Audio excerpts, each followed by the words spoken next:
오늘은 에스겔서 말씀을 통하여 은혜 받기를 원합니다. 우리 하나님께서는 저와 여러분을 사랑하십니다.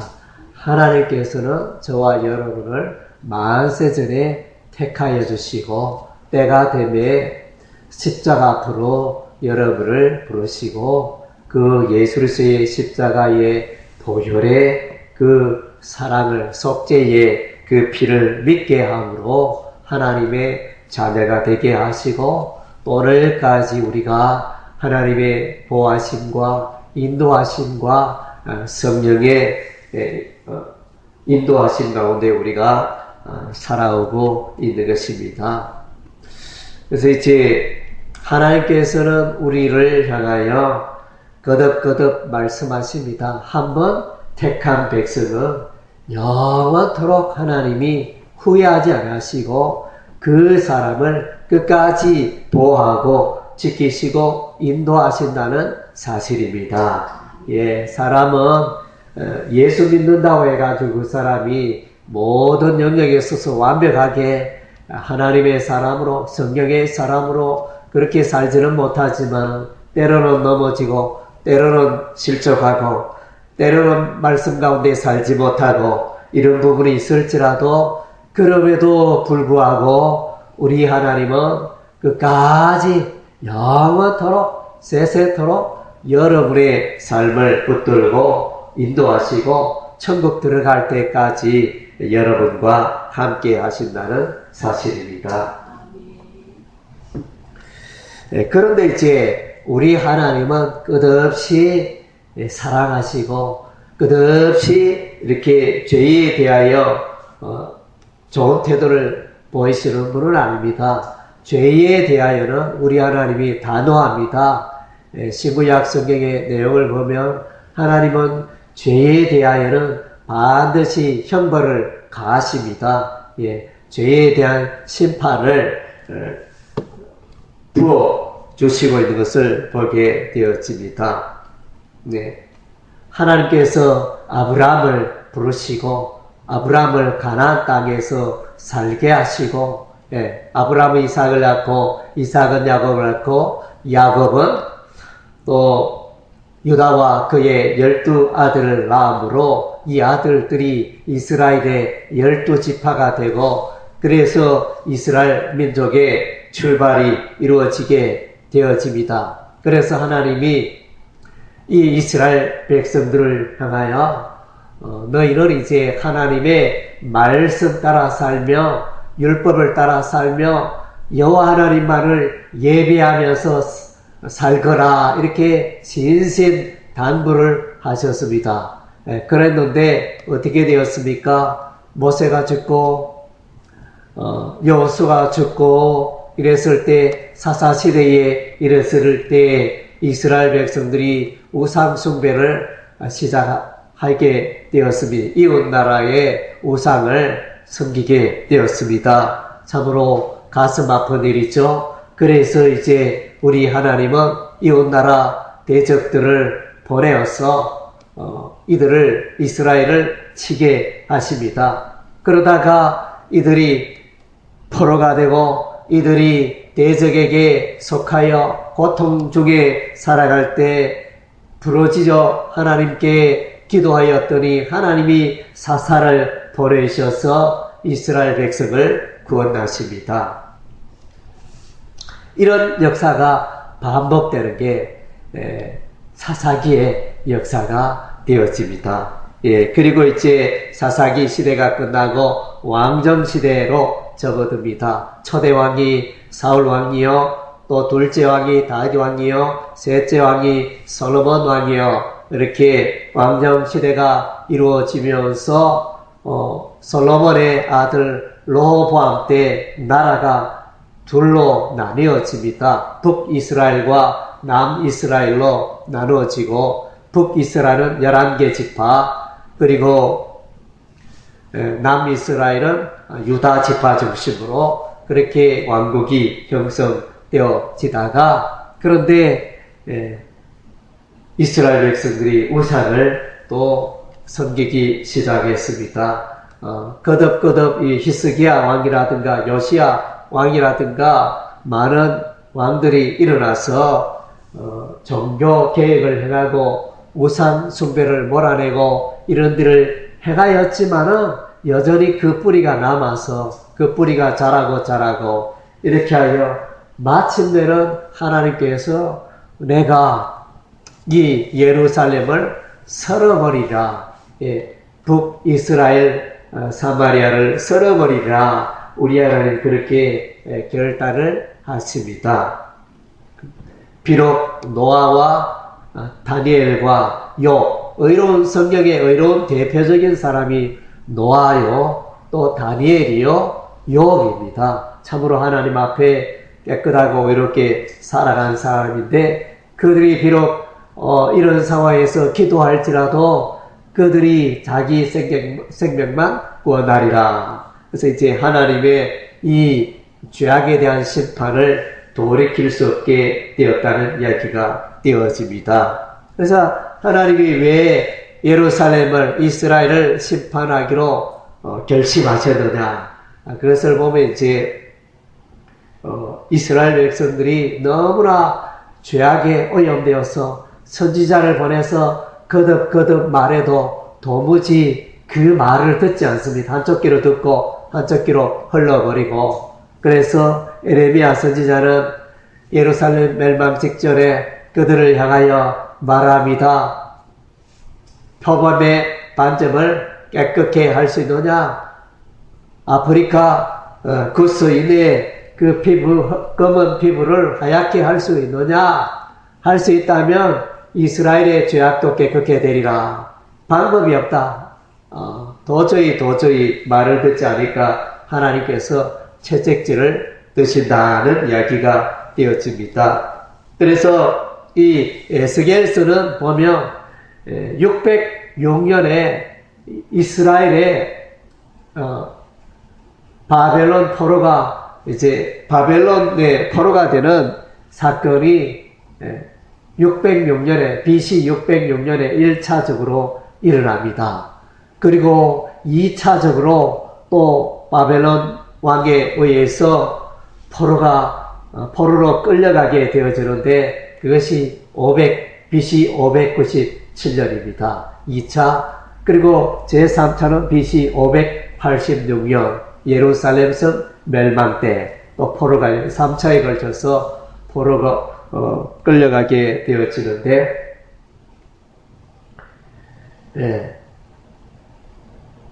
그래서 이제 1차에 포로 갈 때는 다니엘이 있었습니다. 2차로 끌려갈 때는 에스겔이 그 가운데 있었습니다. 그래서 에스겔은 예루살렘 성이 멸망하기 직전에 벌써 바벨론의 포로로 가 있었습니다.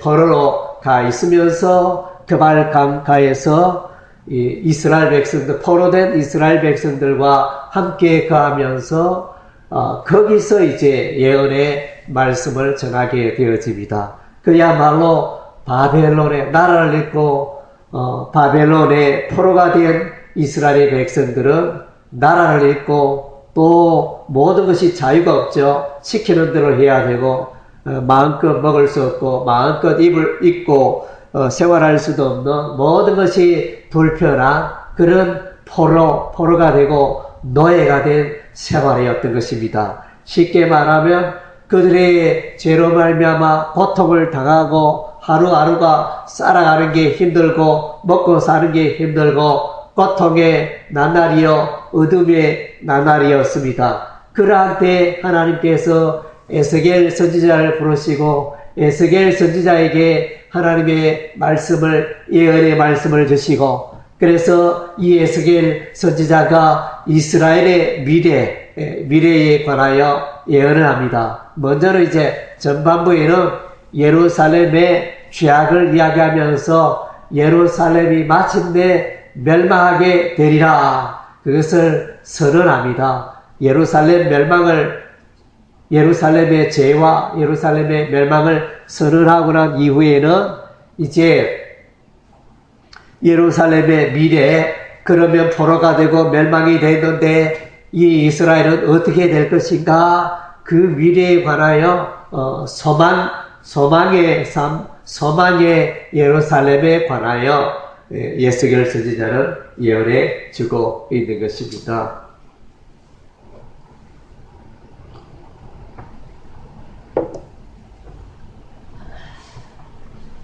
그래서 이제 여호와 하나님만을 섬기하는데 우상을 섬겼습니다. 이스라엘은. 그래서 하나님의 영이 예수겔을 예루살렘으로 가게 하셔서 예루살렘의 죄악을 보도록 하셨습니다. 그래서 기가 막힌 것은 여호와의 성전에 우상을 섬기는 자들이 가득히 있었다는 것입니다. 이건 대단히 놀라운 거죠. 다르게 표현하면 교회에 다니는데 예수 믿는다 하는데 죄 가운데 여전히 살고 있다는 그런 이제 모습을 보여주고 있다는 것입니다. 이중적인 그런 삶을 이렇게 그들이 하나님께 나아가지만은 그들의 삶은 우상을 섬기고 그런 이중적인 삶을 살아갔다는 것입니다. 그래서 예루살렘 제단 문 어기 북쪽에 질투의 우상이 있었다. 질투한다. 하나님은 여러분이 우상을 섬기면 하나님이 그것을 대단히 싫어하고 미워하시고 질투한다는 것입니다. 그 질투의 대상이라는 우상이 본문에는 명확히 나와 있지 않지만은 바알이나 혹은 아세라 우상일 것이다. 이렇게 추측을 합니다. 그리고 또 다른 데 가는 많은 여인들이 담무스라는 우상을 섬기고 있습니다. 담무스 우상은 봄에 식물을 성장케 하고 결실케 하는 우상이었는데 그것을 여인들이 섬겼습니다. 이것은 물론 이제 바벨론이나 다른 데서 유입된 그런 우상신이 되어집니다. 그리고 그것은 이제 이 담무스 신은 성전 본문에서 행해진 사건이었습니다. 성전 본문에서 담무스를 숭배하는 일이 있었고, 그리고 또 성전 안뜰에서 태양신을 숭배하는 자들이 일어났습니다. 예, 태양신을 한 25명 가량의 사람들이 성전 안뜰에서 태양신을 숭배하는 이런 일이 있었고, 또 성전에서 장로 70명이 곤충과 각종 벌레들의 형상 그림이 그려져 있는 그 앞에서 경배하는 우상신을 섬기는 이런 더러운 모습이 이렇게 그대로 나타나 있습니다. 그래서 십계명의 제1계명은 나 외에 다른 신을 섬기지 말라. 그렇게 말씀. 십계명의 제2계명은 우상의 형상을 만들어 그것들에게 절하지 말라. 분명히 우리 하나님께서 이렇게 말씀하셨는데 이것을 어긴 죄악이 되어집니다. 성경에 여러 가지 죄악이 나타나지만 가장 큰 죄는 우상신을 섬기는 죄악이 가장 크다는 것입니다. 그 죄를 우리 하나님이 가장 싫어하시고 미워하시는 것입니다. 그리고 이제 이스라엘의 죄는 이스라엘을 믿음의 나라로, 제사장의 나라로, 거룩한 나라로 잘 이끌어 가야 할 지도자들이 타락했습니다. 왕이 타락하고, 제사장이 타락하고, 선지자가 타락하고, 선지자는 입을 열면 항상 거짓 평화, 거짓 평강을 외칩니다. 우리가 예루살렘의 멸망은 있을 수가 없다. 에레미야 선지자는 예루살렘의 멸망을 임박한 예루살렘의 멸망을 선언하고 선포하고 말하지만 거짓 선지자들은 아니다. 평강이다. 그러한 일은 우리에게 있을 수가 없다. 이렇게 이제 거짓 메시지를 전하는 것입니다. 제사장은 이렇게 율법의 예배의 제사의식을 행하지만은 그러나 그의 삶 속에 율법 하나님의 말씀이 없는 말씀을 무시하는 그런 제사장들이었습니다. 왕들과 고관들은 율법의 말씀을 무시하고 가난한 자를 또 괴롭히고 고아와 과부를 괴롭히고 착취하는 이런 일들에 앞장섰던 자들입니다. 그래서 하나님의 율법의 말씀을 버리고 우상을 섬기고 또 이웃나라 애굽나라와 아수르 나라를 의지합니다. 이것은 곧 인본주의를 말하죠. 하나님을 찾지 않고 힘들고 어려울 때 환난의 날에 여호와 하나님을 부르면서 하나님의 도움을 요청해야 될 텐데 국가적 위기가 오고 대적이 쳐들어오니 애굽 나라에게 도움을 요청하고 강대국 아수르에게 도움을 요청하고 그렇게 했지만은 그것이 결과적으로 큰 유익이 되지 못하고 오히려 불러들인 그들에게 괴롭힘을 당하는 이런 일들이 일어나게 되어집니다. 그래서 에스겔 선지자는 여기서 이제 파수꾼으로 등장합니다. 그래서 이스라엘의 에스겔아 이스라엘의 죄악에 대하여 외쳐라. 그래서 오늘 그리스도인들은 죄에 대해서 말할 수 있어야 합니다. 당신이 죄 가운데 살아갑니다. 당신이 살아가고 있는 현재의 모습은 죄입니다. 이것을 말할 수 있어야 돼요. 자신의 삶을 돌아보면서 아하 내가 죄 가운데 살고 있구나. 그래서 예를 들면 주의를 성수하지 않고 내가 뭐 이렇게 다른 이런저런 핑계로 주일 성수를 하지 않는 것은 죄가 되어지는 1차적으로 물론 내가 이제 심각한 질병이 들어가지고 꼼짝달싹 못하고 침대에 누워있는 이런 중한 병이라면 예외가 될 수 있겠지만 내가 걸어다닐 수 있고 내가 얼마든지 교회에 출입할 수 있는데 주일에 교회에 오지 않고 예배 드리지 않는 것은 하나님 앞에 죄를 짓는 것입니다. 예, 그래서 그것을 이제 우리가 인식을 해야 하는 것, 무엇이 죄고 영적인 분별력을 가져야 한다는 것입니다. 그래서 이제 나의 삶도 그렇고 다른 사람들의 그 삶에 있어서 죄악의 모습이 있다면 그것은 죄라고 이렇게 말할 수 있어야 하는 것입니다.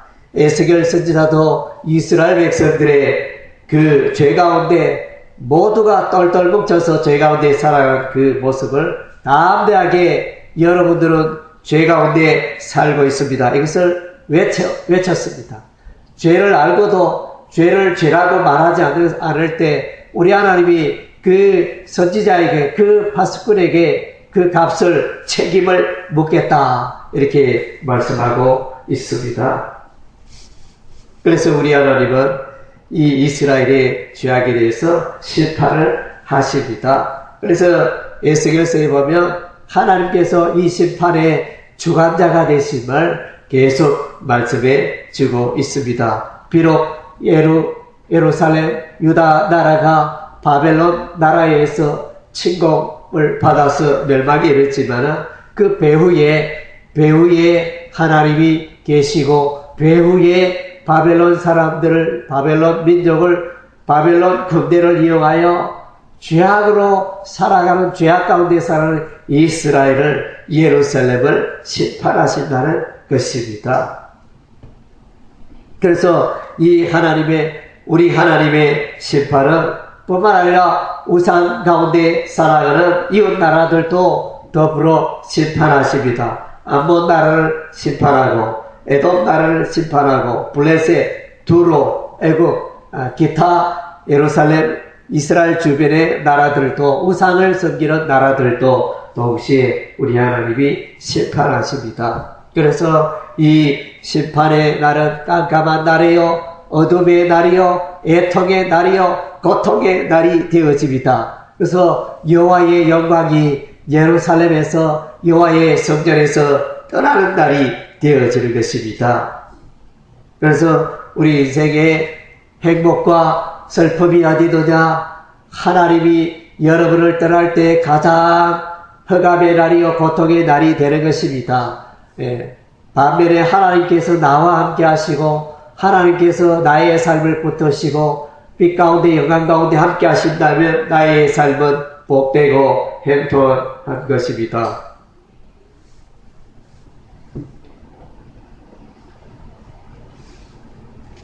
그래서 이제 하나님께서 에서에게 말합니다. 에서게라, 내가 가장 사랑하는 아내를 죽음에 내일 아침에 죽게 하리라. 하나님이 그렇게 말씀하시는데, 그것을 이제 상징으로, 표적으로 보여주십니다. 그래서 사랑하는 아내가 죽음을 이뤘을 때 너는 울지도 말고 슬퍼하지도 말라. 그래서 이제 그런 것처럼 네가 아내를 사랑하듯이 내가 예루살렘을 너무나 사랑하는데 이 예루살렘 성을 내가 멸망에 이르게 하리라. 그런 이제 징조로, 상징으로, 예표로 에스겔의 아내가 죽도록 하십니다. 그리고 이제 하나님께서는 이 예루살렘을 심판하는데 녹슨 가마로 비유합니다. 그래서 예루살렘의 죄악이 가득하니 이 죄악의 녹을 벗겨야 되겠다. 그래서 녹슨 가마가 있는데 그 가마 밑에 불을 댑니다. 장작불을 계속 댑니다. 그 녹슨 가마 안에 양 한 마리를 잡아서 뼈와 고기를 이렇게 가려서 추려내어서 거기에 솥에 넣습니다. 그래서 곰탕을 끓이는 거죠. 계속 불을 대니 너무 오래 되면 이렇게 어떻게 됩니까? 고기도 다 말라버리고 국물도 마르고 뼈도 타버리고, 그래서 그래도 계속 불을 대니 결국 그 소단의 가마 안에 있는 그 녹슨 철들이 이렇게 벗겨나가는 그런 이제 효과가 일어나는데, 그런 것처럼 하나님께서 예루살렘을 이와 같이 벌로서 엄청난 벌을 내립니다. 칼로 심판하시고, 기근으로 심판하시고, 전염병으로 심판하시고, 포로가 되게 하시고, 이런 이제 엄청난 재앙을 내리십니다. 그래서 예루살렘의 유다의 죄악을 벗기기를 원하셨습니다. 그리고 이제 때가 되면, 그래서 이제 에스겔이 가발 강가에 포로로 있었을 때 소식이 전해옵니다. 마침내 하나님의 말씀대로 예루살렘이 멸망하였다는 소식을 듣게 되었습니다. 이후로 에스겔 선지자는 다시 이스라엘에게 소망을 심어줍니다. 다윗의 언약을 말씀하시면서 비록 왕과 제사장과 선지자들이 죄 가운데 가여 이스라엘을 멸망길로 인도하였지만 이후에는 다윗과 같은 왕이 일어나서 이스라엘 백성을 참되게 인도할 것이다. 새로운 왕의 출현을 예언해 주고 있습니다. 그리고 이제 아무리 율법을 말하고 율법의 말씀대로 아무리 말하였을지라도 이스라엘 백성들이 듣지 않았습니다. 불순종하며 죄 가운데 살았습니다. 이러한 이스라엘 백성들에게 성령을 부어주십니다. 하나님의 영을 부어주십니다. 아무리 가르쳐도 지식으로 교훈으로 되지 않으니 성령의 내주하심으로, 성령의 임재로 말미암아 이스라엘 나라를 새롭게 하고 이스라엘 백성들이 하나님의 말씀 가운데 살게 하셨던 것입니다. 새 일이 일어나는 것입니다. 그리고 새 나라를 말씀해 주고 있습니다. 예루살렘 여호와의 성전, 솔로몬의 성전은 박살났습니다. 모든 게 파괴되고 무너졌습니다. 그러나 에스겔 선지자는 새로운 성전을 말해주고 있습니다. 솔로몬의 성전과는 다른 새로운 성전을 건축하게 될 것이며, 새로운 성전에서 너희가 참되게 안식일을 준수하며 참되게 너희가 여호와를 예배할 날이 이르리라. 이렇게 예언해 주고 있습니다. 에스겔서 36장 26절에서 27절, 또 새 영을 너희 속에 두고 새 마음을 너희에게 주되 너희 육신에서 굳은 마음을 제하고 부드러운 마음을 줄 것이며, 또 내 신을 너희 속에 두어 너희로 내 율례를 행하게 하리니 너희가 내 규례를 지켜 행할지라. 새 영을 부어주신다. 그리고 이제 소망의 사건으로는 에스겔서 37장에 보면 유명한 그 뼈다귀가 살아나는 장면이 기록이 되어 있습니다. 마른 뼈다귀의 환상, 하나님께서 에스겔 선지자를 불러서 어떤 골짜기에 이르게 하셨는데 그 골짜기에 보니까 뼈다귀가 온 골짜기에 가득 쌓여 있습니다. 뼈가 뭐 어떻게 다시 살겠습니까? 하나님께서 에스겔에게 질문한데 에스겔아 이 뼈들이 살겠느냐? 이 뼈들이 살아나겠느냐? 이렇게 말하니까 에스겔이 하나님께서는 아십니다. 이렇게 답변합니다. 그래서 이제 하나님께서 에스겔에게 말하기를 이 뼈다귀가 살아나게 하라. 이렇게 뼈다귀가 살아나라. 이런 식으로 말씀을 전하였더니 말씀을 외쳤더니 명령하였더니 이 뼈다귀가 일어나고 연결이 되고 또 힘줄이 생기고 이렇게 해서 사람의 모양으로 살아나게 되어집니다. 그리고 이제 두 번째로 이 사람이 되었지만은 이 생기가 없는 거예요. 예. 그래서 그 속에 생기가 들어가게 하니 사람이 온전하게 된 것입니다. 그래서 이 사람들이 모여서 이스라엘의 큰 군대를 이루게 되어집니다. 사람은 흙으로 이 육신은 죽음의 흙으로 돌아가는 영혼이 있잖아요. 그래서 이제 육신의 사람은 이루어졌지만 그 속에 생기가 들어가야 되니까, 예, 2차적인 그런 명령이 에스겔 선지자가 명령하니 이스라엘의 큰 군대가 되었다는 것입니다. 이것은 뭡니까? 지금 이스라엘이 그러하다는 것입니다. 예루살렘이 그러하다는 것입니다. 포로가 되고 멸망당하고 저 1000km 이상 먼 길에 바벨론에 살면서 다시 돌아갈 수 있는 그런 여건이 될 수가 없습니다. 다시 예루살렘이 회복되고 다시 이스라엘 나라가 회복되는 것은 도저히 불가능한 일이었습니다. 그러나 하나님께서는 예루살렘이 일어나고 이스라엘 백성이 예루살렘으로 돌아가고 회복되어지는 그런 날이 있을 것이다. 그것을 마른 뼈다귀가 다시 살아나는 그 환상을 통하여 예언하고 말씀하신 것입니다. 예, 그것이 그대로 이루어집니다. 예, 고레스 왕 원년에 바사왕 고레스 원년에 이스라엘 백성들은 바벨론에 올라가서 예루살렘 성을 건축하라는 명령이 떨어지므로 역사적으로 그 사건이 성취가 되어집니다. 그리고 이제 에스겔서에 보면 이 주변 나라들이 멸망에 이르게 되었습니다. 예루살렘을 이스라엘을 괴롭힌 나라, 애굽 나라, 아수르, 엘람, 메섹과 두발, 에돔 이런 나라들이 보니까 다 무덤에 들어가 있습니다. 세월이 지나면 다 무덤 속에 들어가 있잖아요. 우리 앞서 100년 앞서 살았던 사람 무덤 속에, 500년 앞서 살았던 사람 무덤 속에, 1000년을 앞서서 살았던 사람 무덤 속에, 무덤에 들어가보면 다 이렇게 누워있다는, 뼈다귀라 누워있다는. 그래서 이제 한때 강했고 이스라엘 괴롭혔던 그 주변 강대국 나라들도 다 세월이 지나니까 다 무덤 속에서 발견되어지고 뼈다귀로 발견되어지고 이들을 향하여 말하기를 이들은 할례 받지 못한 자라는 말은 여호와 하나님과 관계없는 자, 이들은 하나님을 모르고 하나님을 예배하지도 않고 살아간 자. 그래서 이제 하나님과는 아무 관계가 없는 자였다. 이렇게 선언을 해주고 있습니다. 그러나 하나님과 관계된 뼈다귀 같은 이스라엘은 다시 살아납니다.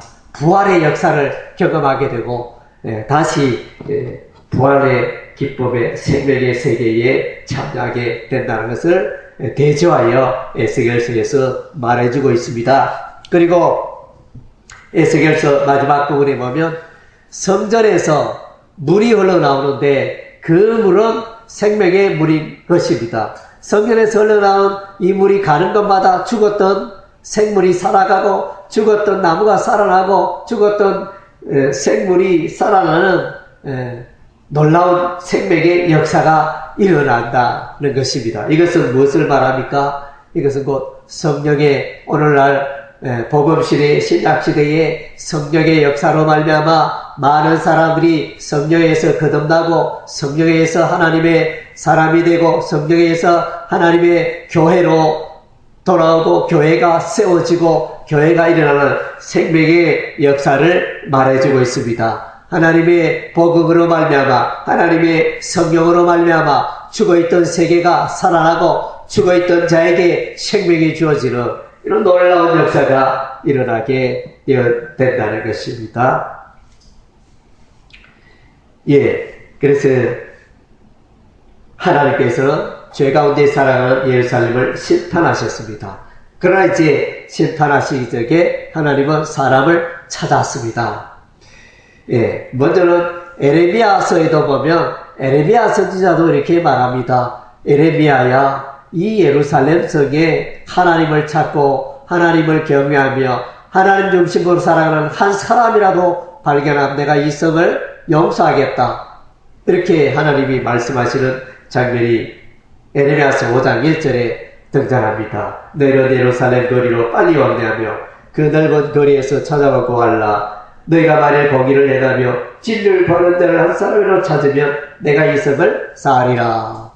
한 사람, 의인 한 사람, 하나님을 찾는 한 사람 없으므로 예루살렘을 멸망당한다 그랬습니다. 에스겔 선지자도 이와 비슷하게 22장 30절에 보면 이와 같이 하나님께서 말씀하십니다. 이 땅을 위하여 성을 쌓으며 성 무너진 데를 막아서서 나로 멸하지 못하게 할 사람을 내가 그 가운데서 찾다가 얻지 못한 거로. 예루살렘에 이렇게 정말로 하나님을 찾으며 하나님 중심으로 하나님을 위하여 살아갈 수 있는 한 사람을 찾기를 원했는데 이 심판을 거치게 할 한 사람을 찾기를 원했는데 그 사람이 없었다. 이렇게 고백해 주고 있습니다. 하나님께서는 그의 백성을 택하십니다. 하나님께서는 그의 백성을 끝까지 사랑하십니다. 하나님께서는 그의 백성이 거룩하며 성결하게 살기를 원하십니다. 죄악을 멀리하고 거룩하게 성결하게 살기를 원하십니다. 그와 같은 성결한 사람을 통하여 하나님은 일을 행하시고 하나님의 나라를 세우시고 하나님의 교회를 세우시는 것입니다. 그래서 여러분, 저와 여러분은 그냥 주일날 와서 예배 드리는 것으로 만족해서는 안 되는 것입니다. 하나님께서 저와 여러분을 부르신 목적이 있습니다. 여러분이 거룩하게 살고 성결하게 살아서 하나님의 뜻을 이루고 하나님의 교회를 세우고 하나님의 나라를 확장하는 그 일에 여러분이 서인 받도록 하나님께서 저와 여러분을 부르신 것입니다. 그래서 이 시간 여러분의 삶을 돌아보시면서 여러분의 죄악을 멀리하고 깨끗게 하고 새롭게 하여 하나님을 기쁘게 하고 하나님의 나라를 세우며 하나님의 교회를 세우는 일에 귀하게 쓰임받는 여러분의 삶이 되시기를